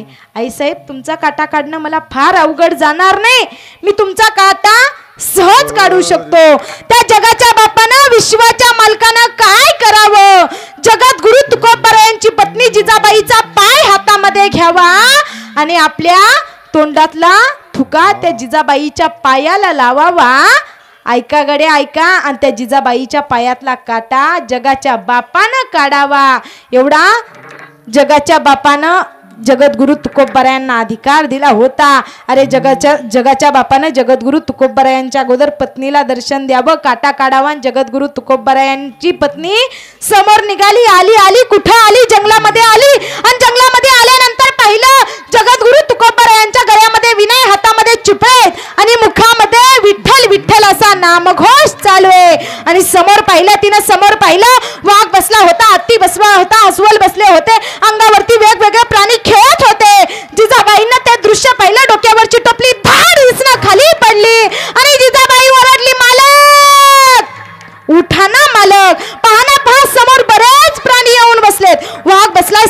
बसला, हत्ती बसला, अस्वल बसला, अंगावरती सर्प खेळतोय. कधी एकेकाळी वाघाला भूक लागावी आणि वाघानं तुमची शिकार करायची ठरवली, वाघानं तुम्हाला गिळायचं ठरवलं, तर आम्ही कुणाकडे पाहिजे सांगा ना ओ मालक. अंगावरती सर्प खेळतोय. कधी एकेकाळी सर्पाला जर तुम्हाला दंश मारावा वाटला असता आणि त्याने जर तुम्हाला दंश मारला असता, आम्ही कुणाकडे पाहायचं होतं, कुणाकडे बघायचं होतं सांगा ना ओ मालक. असं म्हटल्यानंतर जगद्गुरु तुकोबाराय म्हणतात, अगं जिजे, तुला वाटतं का ग हे प्राणी मला धोका देतील? वाघाला कधीही भूक लागली ना, वाघ मला नाही खाऊन टाकणार. अगं देवानं 83,999,000 एवढे जन्म, एवढ्या योनी निर्माण केल्या, पण त्यात धोका देणारी जात एक सुद्धा नाही. धोका देणारी जात एकच, ती म्हणजे माणूस. त्यावेळी जगद्गुरु तुकोबारायांनी अन्न ग्रहण करावं. जगद्गुरु तुकोबारायांच्या पत्नीनं म्हणावं, चला महाराज चला आता घरी, बाद झालं परमार्थ, बाद झाली भक्ती. काय करायचंय परमार्थ करून, काय करायचंय भक्ती करून? या समाजासाठी तुम्ही एवढा ग्रंथ लिहून दिला, पण त्याच समाजातल्या लोकांना तो तुमचा ग्रंथ पाण्यात बुडवला. कशा करता एवढा अट्टास करता? चला घरी चला, संसारामध्ये आपलं लक्ष घाला, संसार करा, सोन्याचा संसार होईल आपला. या देवाच्या नावानं तुम्ही वेडे झाला. असं म्हटल्यानंतर तुकोबाराय म्हणतात, मिटले हे चित्त प्रपंचापासून. मला या संसाराचा अजिबात काही वाटत नाही. मला हा संसार नकोसा वाटतोय, मला हे दुःख नकोसं वाटतंय, कारण संसारामध्ये एवढं दुःख आहे. आपण कितीही संसारामध्ये सुखाचा विचार केला तर संसारामध्ये बांधवडी आहे हा संसार, बांधवडे आहे हा संसार, बांधवडी आहे हा संसार, बांधवडे आहे हा संसार. सुखाचा विचार नाही कोठे, सुखाचा विचार नाही कोठे, सुखाचा विचार नाही कोठे, नाही कोठे. हा संसारात दुःखाचा व्यवहार आहे, इथं तुम्हाला सुख भेटणार नाही. माझ्या जगद्गुरु तुकोबारायांनी म्हणावं, माझं प्रपंचापासून चित्त मिटलेलं आहे, मला प्रपंचाची आस नाही, मला संसार करू वाटत नाही, मला फक्त एकच करू वाटतंय. काय करू वाटतंय? तर त्या माझ्या जगाच्या बापाचं नामस्मरण करू वाटतंय, त्या जगाच्या बापाला भेटावं वाटतंय आणि त्या जगाच्या बापाला आपलंसं करून घ्यावं वाटतंय. ऐका, जगद्गुरु तुकोबारायांना किती त्रास द्यावा, किती छळ करावा. एके दिवशी माझ्या जगद्गुरु तुकोबारायांचं कीर्तन झालं. कीर्तन झाल्यानंतर शिवबा कासारानं जगद्गुरु तुकोबारायांना म्हणावं, महाराज चला ना एक दिवस आमच्या घरी मुक्कामी राहावा. जगद्गुरु तुकोबाराय शिवबा कासाराच्या घरी मुक्कामी गेले. शिवबा कासाराच्या बायकोला राग आला, चीड आली. शिवबा कासाराच्या बायकोनं मनामध्ये विचार केला, अरे ज्या व्यक्तीनं आपला संसाराची राख रांगोळी झाली, घरावरती तुळशीपत्र वाहिलं, स्त्री अन्न अन्न करून मेली, त्यानं कशाचाच विचार केला नाही. त्या माणसाला माझ्या पतीनं घरामध्ये आणावं म्हणून तिला राग आला शिवबा कासाराच्या बायकोला.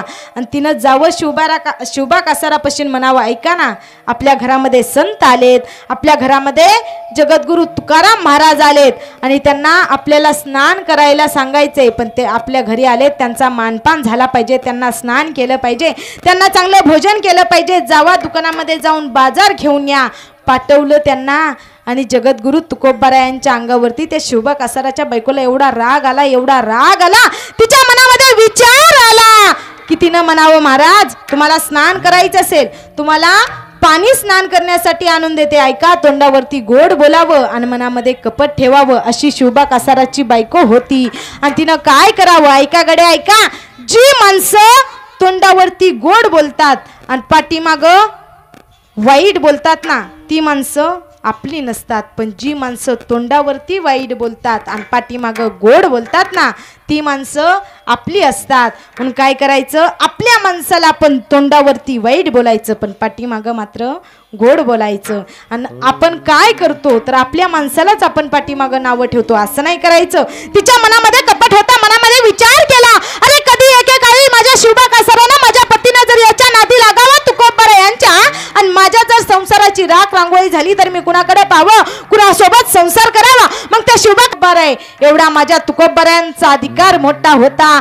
ऐका गडे ऐका, एवढे अधिकार संपन्न असणारे संत श्रेष्ठ जगद्गुरु तुकोबाराय, त्या तुकोबारायांनी सुद्धा देवाला आपलंसं केलं, देवाचं नामस्मरण केलं. ऐका, सगळ्यांना एक माझी विनंती असेल, तुमच्या ताईची, तुमच्या मुलीची, तुमच्या नातीची एक विनंती असेल, या परिवाराला, या क्षीरसागर परिवाराला दुःख झालेलं आहे, या परिवाराचं एक व्यक्तिमत्व निघून गेलेलं आहे. ऐका, तुमचे हेमंत दादा तुम्हाला कधी जरी पाहावं वाटलं ना, नाही दिसणार तुमचे दादा तुम्हाला. ऐका, कीर्तनकाराने कीर्तनामध्ये सांगितलं, म्हणून निश्चित जावा. कुठं जावा? पंढरपूरला जावा. का पंढरपूरला जायचं आहे का? पंढरपूरला गेल्यानंतर चंद्रभागेमध्ये स्नान करायचं. का चंद्रभागेमध्ये स्नान करायचं? मनामध्ये जेवढं काही वाईट कर्म आहे, वाईट पाप आहे, ते तिथं धुवून काढायचं, शुद्ध होऊन वरती यायचं. वरती आल्यानंतर काय हो लागतं? बसलेले वरती आल्यानंतर काय लागतं? पुंडलिक पाहिजे.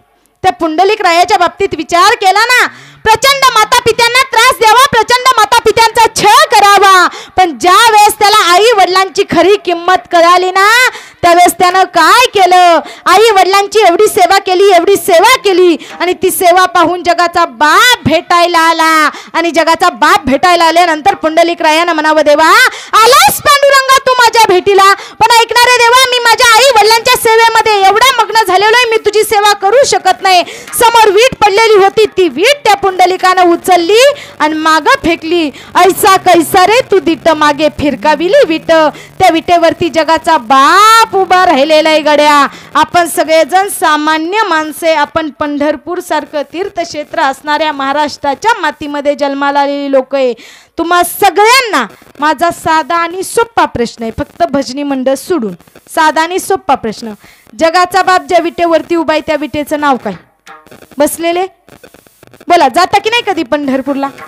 पंढरपूरला जाता ना? मग जगाचा बाप ज्या विटेवरती उभा आहे त्या विटेचं नाव काय? साधा आणि सोपा प्रश्न आहे. अक्षय. जे भिकारी बसलेले असतात त्यांच्या ताटामध्ये 1-2 रुपयाचं दान करा, कुणाच्या तरी मुखामध्ये 1-2 घास खाऊ घाला, आणि तिथून समोर या. आणि तिथून समोर आल्यानंतर काय लागतो? नामदेव पायरी. त्या नामदेव पायरीचा विचार केला ना, घरामध्ये 14 माणसं. कधी एकेकाळी पाऊस यावा, पाऊस आल्यानंतर झोपडी गळावी, झोपडी ओली चिंब व्हावी, आणि 14 माणसं रात्रीचे बाहेर जावी आणि अख्खी रात्र त्या दगडावरती बसून काढावी. एवढी वाईट परिस्थिती नामदेवरायांच्या घरामध्ये किती माणसं होती? 14 माणसं होती. नामदेवा घरी 14 जने स्मरे हरी हरी. नामदेव महाराजांच्या घरामध्ये 14 माणसं होती, पण 14 माणसं कुणाचं नामस्मरण करायची? तर त्या जगाच्या बापाचं नामस्मरण करायची. त्या नामदेव पायरीचं दर्शन घ्या, तिथून पुढं या. तिथून पुढं आल्यानंतर गरुड स्तंभ लागतो. तुमचे हेमंत दादा तुम्हाला सोडून निघून गेले, परत कधीच भेटणार नाहीत, परत त्यांची मिठी तुम्हाला कधीच मिळणार नाही. मग समोर गेल्यानंतर गरुड स्तंभ लागतो. त्या गरुड स्तंभाला कडकडून मिठी मारा. तिथं तुम्हाला तुमच्या दादाची मिठी मिळाल्याशिवाय राहणार नाही. आणि तिथून पुढं या. आणि तिथून पुढं आल्यानंतर जगाचा बाप आणि जगाची आई उभा आहे. त्या जगाच्या बापाचं आणि जगाच्या आईचं नाव म्हणजे विठोबा. त्याला जावं लागणार आहे. मग देवानं ज्याला ज्याला जसा देह दिलाय त्यानं त्याचा देह त्याला तसा दिला पाहिजे. माझ्या ज्ञानोबरायांनी मातीचा देह मातीला दिला, माझ्या शांती ब्रह्म एकनाथ महाराजांनी पाण्याचा देह पाण्याला दिला, आणि माझ्या जगद्गुरु तुकोबारायांनी कुणी देह दिला होता? त्या जगाच्या बापानं वैकुंठातून देह दिला होता. त्या जगाच्या बापाला आम्ही वैकुंठवासी आलो यासी कारणासी. जगद्गुरु तुकोबारायांनी काय केलं? तर हा देह त्या वैकुंठाच्या राजानं त्या जगद्गुरु तुकोबारायांना जगाच्या बापानं दिला होता. आणि तो जगाचा बाप वाट पाहत होता. आणि तो जगाचा बाप काय म्हणायचा? माझे जगद्गुरु तुकोबाराय कधी येतील असा वाट तो जगाचा बाप माझ्या जगद्गुरु तुकोबारायांची वाट पाहत होता. वाढ वेळ झाला उभा पांडुरंग वैकुंठात लावितो. त्या वैकुंठामध्ये श्रीरंगानं माझ्या देवानं कुणाला बोलवावं? तर जगद्गुरु तुकोबारायांना बोलवावं. आणि जगद्गुरु तुकोबारायांनी देवाची विनवणी ऐकावी आणि जगद्गुरु तुकोबारायांनी विचार करावा. आता माझं हे कार्य संपलं, मला जावं लागतंय, मला हा देह सोडून मरावं लागतंय. म्हणून जगद्गुरु तुकोबारायांनी काय केलं? तर हा देह ज्या देवानं दिला होता त्या देवापाशी जायचं ठरवलं, वैकुंठाला जायचं ठरवलं. ऐका माझ्या जगद्गुरु तुकोबाराय वैकुंठाला गेले. तो दिवस म्हणजे आजचा दिवस. आज माझ्या संत श्रेष्ठ जगद्गुरु तुकोबारायांचा बीज उत्सव आहे, आणि त्या निमित्तानं तुम्ही आम्ही सगळेजण इथं जमलेलो आहे. अरे जगद्गुरु तुकोबारायासारखा महात्मा पुन्हा होणार नाही. अरे जसा शेवट माझ्या जगद्गुरु तुकोबारायांच्या वाट्याला आला ना, असा शेवट महाराष्ट्राच्या मातीमध्ये कोणत्याच संतांच्या वाटेला आला नाही. याचसाठी केला होता आताच शेवटचा दिस गोड व्हावा. अरे जसा शेवट माझ्या जगद्गुरु तुकोबारायांच्या वाट्याला आला ना, तसा शेवट या महाराष्ट्राच्या मातीमध्ये कोणत्याच संतांच्या वाट्याला आला नाही. ते माझे जगद्गुरु तुकोबाराय. आजच्या दिवशी माझ्या जगद्गुरु तुकोबारायांनी वैकुंठाला जायचं ठरवावं. ज्या ज्या लोकांनी त्रास दिला, अरे ज्या रामेश्वर भट्टांनी माझ्या जगद्गुरु तुकोबारायांना काय केलं, लिहिलेला गाथा तो गाथा लिहून दिला नाही, तो गाथा लिहायचा नाही म्हणून सांगितलं. त्या रामेश्वर भट्टांनी सुद्धा माझ्या जगद्गुरु तुकोबारायांचा जय जयकार केला. त्या रामेश्वर भट्टांनी सुद्धा माझ्या जगद्गुरु तुकोबारायांचं दर्शन घ्यावं. जगद्गुरु तुकोबारायांनी जे जे वैरी होते, ज्यांनी ज्यांनी जगद्गुरु तुकोबारायांना त्रास दिला होता, त्या प्रत्येकाच्या दारामध्ये जावं, प्रत्येकाच्या घरामध्ये जावं आणि प्रत्येकाला म्हणावं, चला मी वैकुंठाला चाललो, यायचं का तुम्हाला? पण एकही व्यक्ती माझ्या जगद्गुरु तुकोबारायांवर वैकुंठाला यायला तयार नाही झाला गड्या. माझे जगद्गुरु तुकोबाराय एकटे वैकुंठाला गेले. किती अधिकार मोठा. आपण सगळेजण जगाच्या बापाच्या दर्शनासाठी जगाच्या बापापाशी जातो, पण जगाचा बाप वैकुंठाला नेण्यासाठी माझ्या जगद्गुरु तुकोबारायांना नेहिला देहू गावामध्ये येतो. हा तुकोबारायांचा अधिकार आहे. मग जीवनामध्ये आपल्याला बऱ्याच गोष्टी कळायला नाहीत. मी कोण आहे, मी कुठून आलोय, मला कुठं जायचंय आणि मला काय करायचंय हे लोकांच्या लक्षात राहिलं नाही. ऐका, माणूस किती मनानं चांगला आहे याला जास्त किंमत नाही. माणसानं कसं असावं, माणसाचं मन स्वच्छ असावं. माणसाची कपडे स्वच्छ असून उपयोग होत नाही. कारण बघा, माणसाचं मन स्वच्छ असलं ना तर माणसाच्या स्वच्छ मनाची स्तुती देव करतो. आणि माणसाची कपडे स्वच्छ असली ना तर स्वच्छ कपड्याची स्तुती कोण करतं? माणसं करतात. मग आपल्याला मनामध्ये विचार आला पाहिजे, आपल्या स्वच्छ मनाची स्तुती झाली पाहिजे का स्वच्छ कपड्याची स्तुती झाली पाहिजे? ऐका गड्या ऐका, माणसाचे कपडे किती स्वच्छ आहेत, किती सुंदर आहेत याला जास्त महत्व नाही, तर माणसाचं मन किती स्वच्छ आहे, मन किती सुंदर आहे याला जास्त महत्व आहे. कारण स्वच्छ कपड्याची स्तुती लोक करतात, पण स्वच्छ मनाची स्तुती जगाचा बाप करतो गड्या. म्हणून माणसाचं मन मात्र स्वच्छ असलं पाहिजे. जीवनामध्ये तुम्ही काही शिका नाही तर नका शिकू, पण जीवनामध्ये एक गोष्ट मात्र निश्चित शिकता आली पाहिजे. कोणती? माणसं ओळखायला निश्चित शिकता आली पाहिजेत. कारण बघा, जशी माणसं दिसतात ना तशी माणसं नसतात. म्हणून जीवनामध्ये काही नाही शिकता आलं तरी चालेल, पण माणसं ओळखता निश्चित शिकता आली पाहिजे. आपल्या आयुष्यामध्ये आपल्याला कोण काय शिकवून जातं तर बघा, जीवन जगायचं कसं आई वडील शिकवतात, कष्ट करायचं कसं परिस्थिती शिकवते, रडायचं कसं आपल्याला नातेवाईक शिकवतात, आणि हसायचं कसं हे मात्र आपल्याला आपले मित्र शिकवतात. मग आयुष्यामध्ये माणसाचा मित्र असणं खूप गरजेचं आहे. कारण जीवन जगायला आई वडील शिकवतात, कष्ट करायला परिस्थिती शिकवते, रडायला नातेवाईक शिकवतात, त्रास द्यायला सगळी भावभावकी शिकवते, आणि हसायला मात्र आपला मित्र शिकवतो. म्हणून ऐका, या जगाच्या पाठीवरती आपल्यावरती निस्वार्थी प्रेम करणारं जर कोण असेल ना तर ती म्हणजे आपली आई आणि आपला बाप आणि आपला भगवंत. याच्या व्यतिरिक्त आपल्यावरती प्रेम कोण करत नाही. बरं, प्रेम फुकट आहे का पैशावर आहे? बसलेले प्रेम फुकट आहे का पैशावर आहे? प्रेम कसं आहे? आई वडील प्रेम फुकट करतात का पैशावर करतात?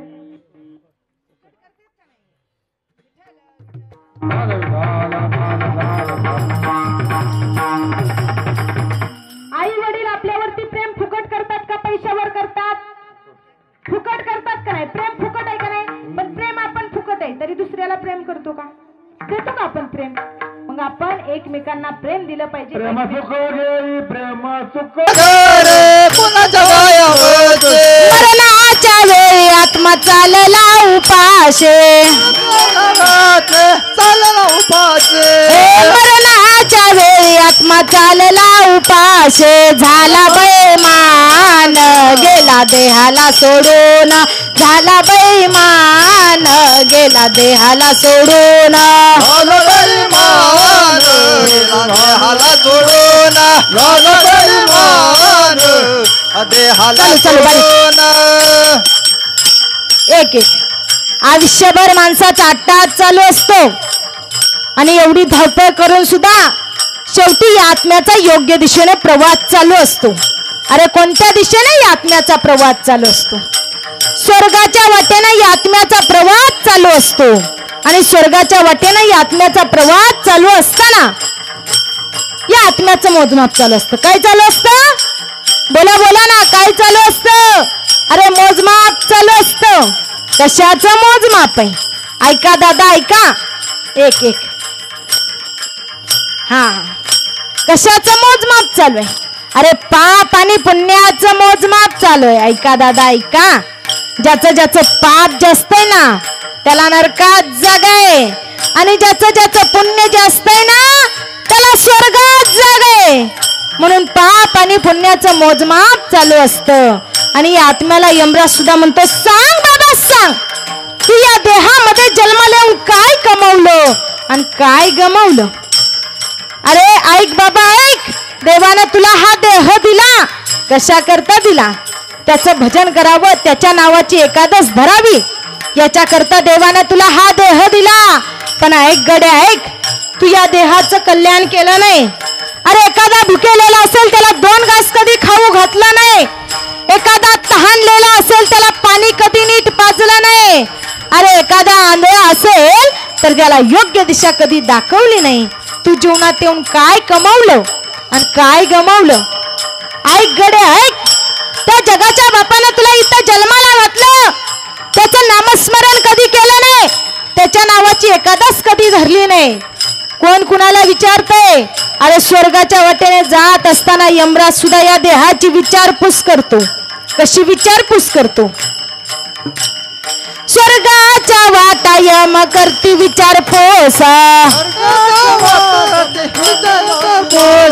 स्वर्गाच्या वाटा यम करती विचारपूस, सांगत महाराज कधी केली एकादश, झाला बेमान गेला देहाला सोडून, झाला बेमान गेला देहाला सोडून, गेला देहाला सोडून, झाला बेमान गेला देहाला सोडून.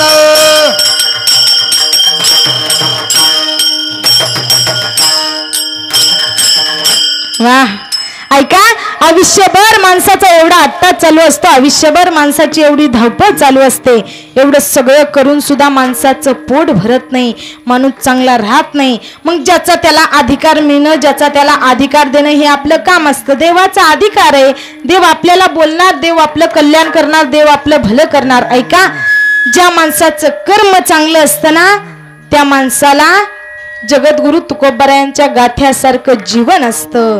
किती जरी लोकांनी बुडवण्याचा प्रयत्न केला तर ते तरल्याशिवाय राहत नाही गड्या.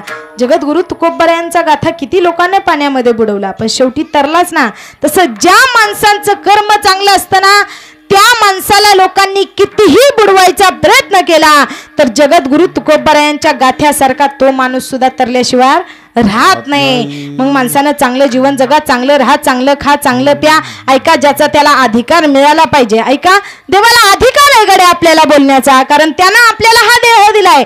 म्हणून जगद्गुरु तुकोबाराय म्हणतात, बाबा त्या देवाच्या मनात आलं ना, आले देवाजीच्या मनात, ते कोणाचे चाले ना, त्याच्या मनात आलं ना तो काही करू शकतो. मग ऐका गड्या, तो जो सांगतोय ना तसं करा. जगद्गुरु तुकोबाराय म्हणतात, बाबा त्या देवाला आपलंसं करा, देवाचं नामस्मरण करा. त्या देवानं आपल्याला हा देह दिलाय, त्याला बोलण्याचा अधिकार आहे.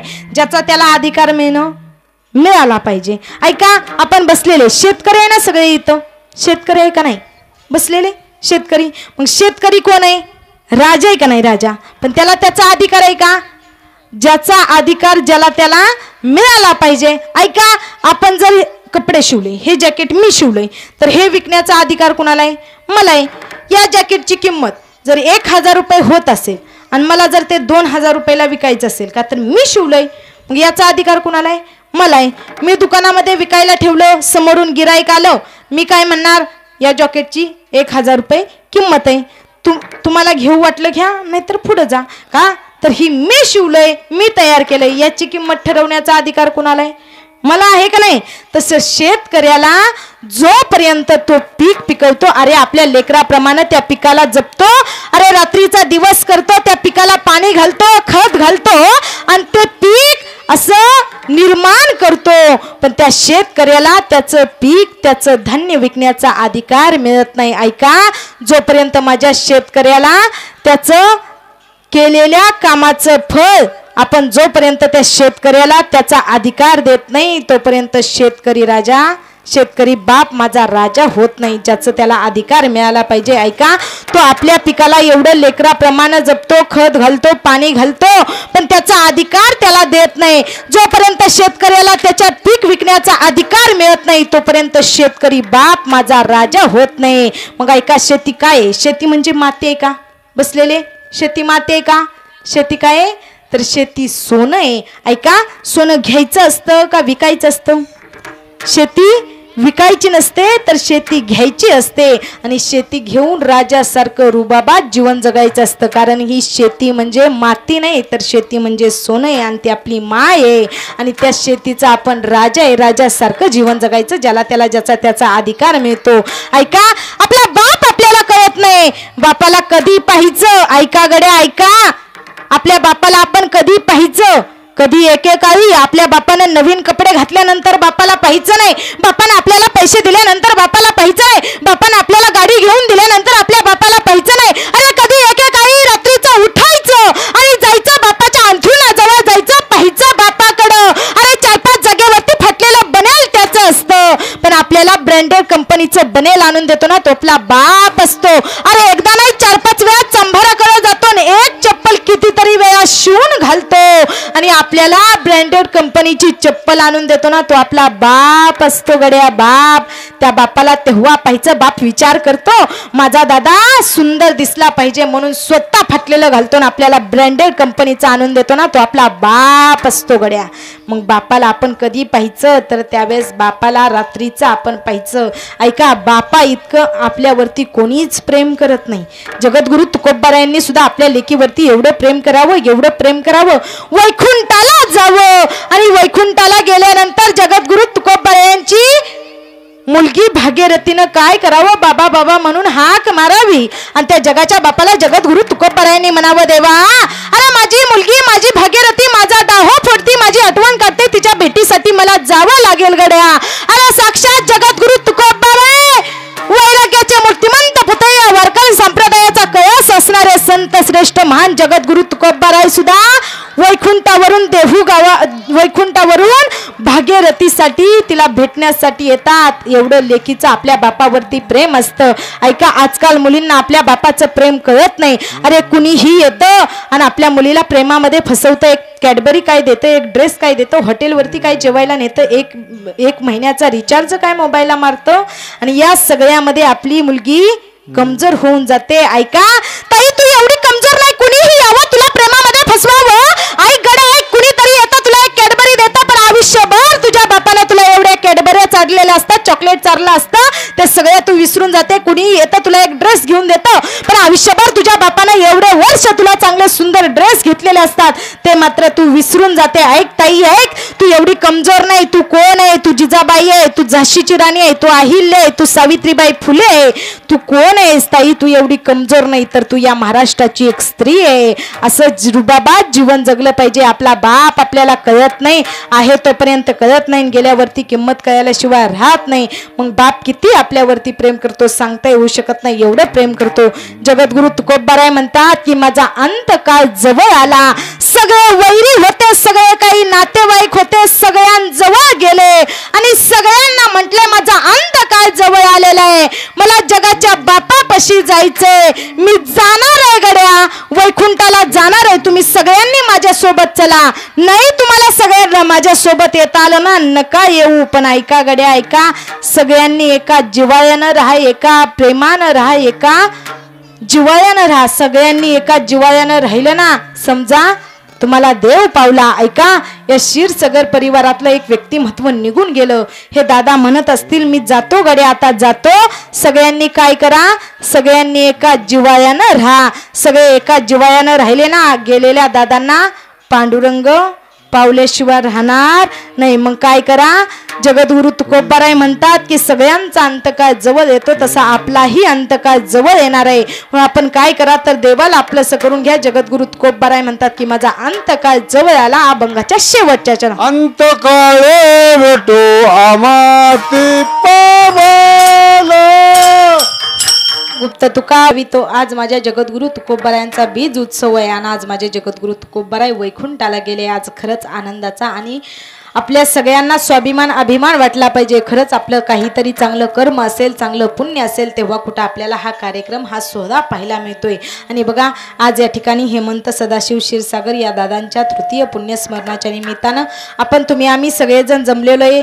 दादांची आई ताई सदाशिव क्षीरसागर आई असेल, आईला कधीही वाटत असेल आपल्या आधी आपल्या लेकरानं आपल्याला सोडून निघून जावं. ऐका, ज्या आईनं 9 महिने 9 दिवस आपल्या लेकराला उदरामध्ये वाढवलं साठवलं, त्या आईला किती त्रास होत असेल. ऐका गड्या ऐका, मुलाने आईच्या आधी निघून जावं, त्या आईला किती वाईट वाटत असेल, किती त्रास होत असेल. जीवनामध्ये आई निघून गेली ना, आईच्या जीवनामधून मुलगा निघून गेला ना, त्या आईच्या जीवनाला अर्थ राहत नाही. पण ऐका, मुलगा निघून गेला असेल तरी आईनं जास्त दुःख वाटून घ्यायचं नाही, कारण पांडुरंगानं त्यांना जीवनाचा जेवढा जगण्याचा काळ दिला होता ना, तेवढा जगूनच ते निघून गेलेत. त्यांना 2 भाऊ असतील, संतोष दादा असतील, सुरेश दादा असतील. ते दोघांनाही तुम्ही दादाने एवढं प्रेम करा, दादाने वरती जेवढं प्रेम करत होता आणि या दोघांवरती प्रेम करत होता, तसंच आताही या दोघांवरती दादांचं जेवढं काही प्रेम होतं राहिलेलं त्या या दोघांवरती करा. त्यांच्याच रूपात तुम्हाला हेमंत दादा सुद्धा दिसल्याशिवाय राहणार नाहीत. त्यांची बहीण असेल राजश्री ताई, त्या ताईनं कधीतरी यावं, रक्षाबंधनच्या सणाला यावं, 3 राख्या सोबत आणाव्या, दोन्ही दादांना राखी बांधावी. पण विचार करावा, माझा हेमंत दादा आज मला सोडून निघून गेला, त्या दादाला जर राखी बांधायची ठरवली ना, तर त्या ताईला आज राखी नाही बांधता येणार, का तर तिचा हेमंत दादा तिला सोडून निघून गेला. मुलगा असेल, मुलालाही वाईट वाटत असेल, आपला बाप, आपला आधार, आपला स्वाभिमान, आपला अभिमान, आपला बाप आपल्याला सोडून निघून गेला. ओम दादाला खूप वाईट वाटत असेल, अक्षदा ताईला सुद्धा वाईट वाटत असेल की आपला बाप आपल्याला सोडून निघून गेला. अरे बापाचा किंमत काय, बापाचा अधिकार काय असतो, अरे बाप म्हणजे नेमकं काय असतं, तर बापामुळे आपली ओळख निर्माण झालेली असते, बापामुळे आपली ओळख असते. आपण बापामुळे नसतो, तर बापामुळे आपण असतो. आपल्यामुळे बाप नसतो गड्या, आपण बापामुळे असतो की नाही. अरे आपल्या नावापुढे आपल्या बापाचं नाव जोडलेलं असतं आणि त्या बापाच्या नावामुळे आपली ओळख निर्माण झालेली असते ना, तो आपला बाप असतो. ऐका, या परिवाराला फार दुःख झाले असेल, फार त्रास झाला असेल, या मुलांना सुद्धा ओम दादा अक्षदा ताईंना वाईट वाटत असेल. आपला स्वाभिमान, आपला अभिमान, आपला आधार, आपला बाप, आपला देव आपल्याला सोडून निघून गेला. पण ऐका, तुमचा बाप जरी तुम्हाला सोडून निघून गेला असला ना, तुमचे दोन्ही चुलते असतील, सुरेश दादा, संतोष दादा असतील, त्यांच्याकडे पहा, ते सुद्धा तुम्हाला तुमच्या बापाचं प्रेम दिल्याशिवाय राहणार नाहीत. पण ऐका, ते देणार तुम्हाला बापाचं प्रेम, पण शेवटी बापाची आठवण आल्याशिवाय तुम्हाला राहणार नाही गडे. ऐका, दोन्हीही भावांनी विचार करावा. आपला दादा आपल्याला सोडून निघून गेला, विचार केला, एका ताटामध्ये जेवलो, एकाच आईच्या उदरामध्ये जन्म घेतला, पण आपला भाऊ आपल्याला सोडून निघून गेला. त्या दोन्हीही भावंडांना, त्या बहिणीला किती दुःख झाला असेल, किती त्रास झाला असेल. खरं असं माणसानं जीवन जगावं, मेल्यानंतर माणसं एक पुण्यस्मरण एक श्राद्ध घालत नाहीत. पण या क्षीरसागर परिवाराचा खरंच स्वाभिमान वाटतो, अभिमान वाटतो. सगळं कुटुंब एकत्र राहतं आणि आपल्या भावाचं, आपल्या बापाचं, आपल्या मुलाचं एक पुण्यस्मरण नाही तर 3रं पुण्यस्मरण साजरी करतात. ऐका, चांगल्याच व्यक्तीला लवकर जावं लागतं, लवकर मरावं लागतं. जो आवड आहे सर्वांना तोची आवड आहे देवाला, जो सर्वांना आवडत असतो तोच देवाला आवडत असतो. गेले 3 वर्ष झालं दादांचा देह निघून गेला. आज जरी त्यांचा देह 3 वर्ष झालं निघून गेला असला ना, आज सुद्धा स्वर्गातून ते हे आनंद पाहिल्याशिवाय राहत नसतील. एवढा सुंदर आनंद या परिवाराने एवढं सुंदर नियोजन केलंय. त्यांच्या दादांच्या पुण्यस्मरणाच्या निमित्तानं एवढा सुंदर कार्यक्रम ठेवलाय. बऱ्याच लांबून बरेच लोक आलेत. का आलेत? गेलेल्या हेमंत दादांवरती, सुरेश दादा, संतोष दादा, त्यांची आई, त्यांचा परिवार, त्यांची मुलं, सगळ्या क्षीरसागर परिवारावरती तुमचं प्रेम होतं म्हणून बऱ्याच लांबून तुम्ही आलाय का नाही, बसलेले आलाय का नाही. बघा, सगळ्यांना कुणाचा ना कुणाचा खांदा देऊन जावं लागणार आहे, मरावं लागणार आहे. बघा, सगळ्यांनाच एक दिवस हे जग आहे असं राहणार आहे. एकटं आलो, एकटं जावं लागणार आहे गड्या. मी तुझा तू माझा, सागराची लाट तू सागराची लाट मी, मग सांग असल्या सागरी कुठली दरी आहे. मी तुझा तू माझा खांदेकरी आहे. प्रत्येकाला कुणाच्या ना कुणाच्या खांद्यावर जावं लागणार आहे, मरावं लागणार आहे. मग बघा, चांगलं जीवन जगा, चांगलं राहा, चांगलं खा, चांगलं प्या. आई आपल्या जीवनामध्ये एवढं अनमोल रत्न असते. आई एकदा निघून गेली ना, पुन्हा आई मिळत नाही. मग आहे तोपर्यंत आई वडिलांची सेवा करा, आई वडिलांचा मान सन्मान करा.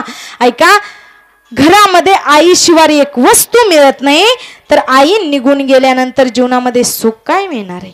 मग आहे तोपर्यंत आई वडिलांची सेवा करा, आई वडिलांचा मान करा, आई वडिलांचा सन्मान करा. ऐका, आता आपला बराच वेळ झालेला आहे. आपल्या लहान मुलांना चांगले संस्कार घडवा, त्यांना चांगलं ज्ञान द्या, कारण ही काळाची गरज आहे. तरुण मुलं आजकाल चांगली संस्कृती टिकवत नाहीत, कपाळाला गंध लावत नाहीत, चांगली कपडे घालत नाही. आपल्या खेडेगावात लय बरे, शहराकडे गेल्यानंतर फार अवघड आहे. चांगल्या चांगल्या घराण्यातली पोरं फाटलेल्या पॅन्टी घालून रस्त्याने फिरतात, बसलेली. ही आपली संस्कृती आहे का? फाटलेल्या पॅन्टी. एकाला विचारलं मिशिका काढली, एकाला विचारलं दाढी का वाढली, एकाला विचारलं पॅन्ट का फाडली, आणि काय सांगू दादा फॅशन वाढ. सगळा काळ बदलला, सगळी फॅशन बदलली, ही काळाची गरज आहे. ऐका, तुम्ही इथं आला, कीर्तनामध्ये बसला, 2 तास कीर्तनामध्ये हसला, रडला, काय कीर्तन ऐकलं याचं काहीच घेणं देणं नाही. आला 2 तास बसला, पण जीवनातला वेळ नाही घालवायचा. ऐका गडे ऐका, आज कीर्तनामध्ये हसला रडला, तसं आज कीर्तनामधून जाताना तुमचं संपत्ती घरी घेऊन जायची. काय आहे तुमची संपत्ती? अरे 2 कोटीचा बंगला म्हणजे तुमची संपत्ती नाही, 25 लाखाची गाडी म्हणजे तुमची संपत्ती नाही, 5-25 एकर जमीन म्हणजे तुमची संपत्ती नाही, तुमच्या नावावरचा बँक बॅलन्स म्हणजे तुमची संपत्ती नाही. ऐका गड्या ऐका, तुमची संपत्ती ना तो बंगला तुमची संपत्ती आहे, ना ती गाडी तुमची संपत्ती आहे, ना ती जमीन जुमला तुमची संपत्ती आहे. अरे तुमची संपत्ती काय आहे?